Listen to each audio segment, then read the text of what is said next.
ಮತ್ತು ಬೀದರ್ ಜಿಲ್ಲೆಯ ಕಬ್ಬು ಬೆಳೆಗಾರರ ಸಮಸ್ಯೆಗಳಿಗೆ ಇವತ್ತು ಬಹಳ ದೊಡ್ಡ ಪ್ರಮಾಣದಲ್ಲಿ ರೈತರು ಸಮಸ್ಯೆಗಳಿಗೆ ಸಿಕ್ಕಿಕೊಂಡಿದ್ದಾರೆ. ಎರಡು ಕಾರಣಗಳಿಂದ ಬೀದರ್ ಜಿಲ್ಲೆ ರೈತರ ಜೀವನ ಆಡಿದಂತ ಬೀದರ್ ಸಹಕಾರ ಸಕ್ಕರೆ ಕಾರ್ಖಾನೆ ಇವತ್ತು ಡಿಸಿಸಿ ಬ್ಯಾಂಕಿನ ತಮ್ಮ ಅಧ್ಯಕ್ಷರಾಗಿ ಆ ಫ್ಯಾಕ್ಟರಿಯನ್ನ ಇವತ್ತು ಬ್ಯಾಂಕಿನ ಹೆಸರಿನ ಮೇಲೆ ಕಂಪ್ಲೀಟ್ ಆಗಿ ಹೆಸರನ್ನು ಮಾಡಿಸಿಕೊಂಡಿದ್ದಾರೆ. ಇದಕ್ಕೆ ನಾವು ಬೀದರ್ ಜಿಲ್ಲೆ ರೈತರ ಪರವಾಗಿ ನಾವೆಲ್ಲರೂ ಖಂಡಿಸ್ತೀವಿ ಅನ್ನೋದನ್ನ ಹೇಳ್ತೀವಿ.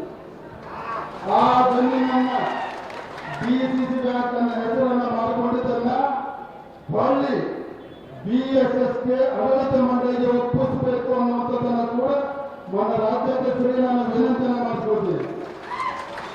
ಇವತ್ತು ಜಿಲ್ಲೆಯಲ್ಲಿ ಯಾವ ರೀತಿ ಭ್ರಷ್ಟಾಚಾರದ ತಾಂಡವಾಡ್ತಾ ಇದೆ, ನಿಮ್ಮ ರಾಜ್ಯ ಮಟ್ಟದ ಯಶಸ್ವಿಗೆ ಅತಿ ಯಶಸ್ಸು ಸಿಗಬೇಕಾದರೆ ಜಿಲ್ಲಾ ಮಟ್ಟದಲ್ಲಿ ನಡೀತಿರುವ ಭ್ರಷ್ಟಾಚಾರದ ಕೂಡ ನಾವು ಸ್ಥಳೀಯವಾಗಿ ಶಾಸಕರುಗಳು ಸಂಘಟನೆ ಮುಖಾಂತರ ನಿರಂತರವಾಗಿ ನಿಮ್ಮ ರೀತಿಯಲ್ಲಿ ಹೋರಾಟ ಮಾಡಿದಾಗ ಮಾತ್ರ ಇಲ್ಲಿ ರಾಜಕೀಯವಾಗಿ ಯಶಸ್ವಿ ಕಾಣಲಿಕ್ಕೆ ಸಾಧ್ಯವಾಗ್ತದೆ.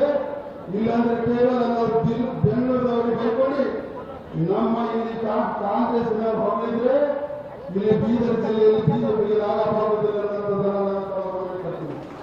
ಬೀದರ್ ಜಿಲ್ಲೆಯಲ್ಲಿಲ್ಲ ಬಡವರಿಗೆ ಮನೆ ಹಂಚಿಕೆ, ಉಳ್ಳವರಿಗೆ ಮನೆ ಹಂಚಿಕೆ ಆಗ್ತದೆ, ಬಡವರಿಗೆ ಮನೆ ಸಿಗೋದಿಲ್ಲ. ಇವತ್ತು ಆಸ್ಪತ್ರೆಯಲ್ಲಿ ಹೋದಾಗ ಚಿಕಿತ್ಸೆ ಅಲ್ಲಿ ಭ್ರಷ್ಟಾಚಾರ ತಾಂಡವಾಗ್ತದೆ. ಈಗ ಅನೇಕ ಪಟ್ಟಿಗಳಿದೆ. ರಾಜ್ಯಾಧ್ಯಕ್ಷರಿದೆ, ಸಮಯ ಕೊರತೆ ಇದೆ. ನಮ್ಮ ಜಿಲ್ಲೆಯಿಂದ ಪ್ರಥಮ ಬಾರಿಗೆ ಡಿಎಂಕೆ ಆದ್ಮೇಲೆ ಭಾರತೀಯ ಜನತಾ ಪಕ್ಷಕ್ಕೆ 4 ಶಾಸಕರನ್ನು ಆಯ್ಕೆಯನ್ನು ಮಾಡಿಕೊಟ್ಟಿದ್ದಾರೆ. ಇದನ್ನ ನಮ್ಮ ಜನರಿಗೆ ನ್ಯಾಯ ಒದಗಿಸಿಕೊಡುವಂತ ಕೆಲಸ ನಿಮ್ಮ ಬೆಳಗಾವಿ ಅಧಿವೇಶನದಲ್ಲಿ ತಾವು ಮಾಡಿಕೊಟ್ಟಿದೆ ಎನ್ನುವಂಥ ಸಂಪೂರ್ಣ ವಿಶ್ವಾಸವನ್ನು ನನಗೆ ಮಾತ್ರ ಆಡಳಿತ ಅವಕಾಶ ಮಾಡಿಕೊಡಿದಂತ ಜಿಲ್ಲಾಧ್ಯಕ್ಷರಿಗೆ ತಂಡ